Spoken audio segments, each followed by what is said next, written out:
How to delete Superset account. So since you're not able to do this via their website or app, you're gonna have to make an email to Superset support.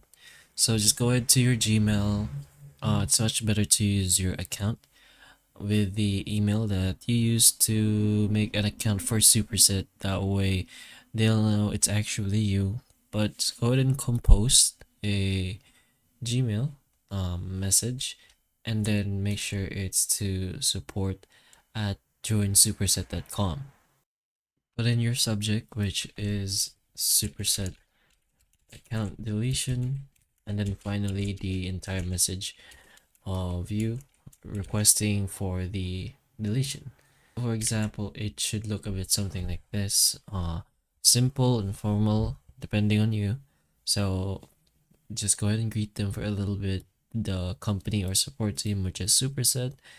And if you would like to request the permanent deletion of your account associated with this email address, put in the email address you used to create your Superset account, and just add a bit more messages or text saying that you want your data deleted, say thank you, and then best regards with your name.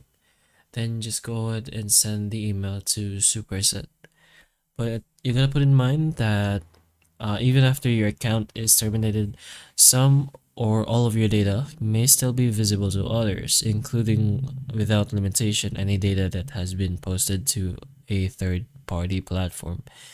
Since even after the account is terminated, they can retain your data for as long as they have a legitimate purpose to do so, and in accordance with applicable laws, so they can do that for some reason, including to assist with legal obligations, resolve disputes, and enforce of their agreements. So they will retain and disclose such data pursuant to this privacy policy after your account has been deleted. But anyways, that's pretty much how you can get your account deleted in Superset, one of the only options. So hopefully this video can help you, and if it can, please like and subscribe for more videos like this, and that's all.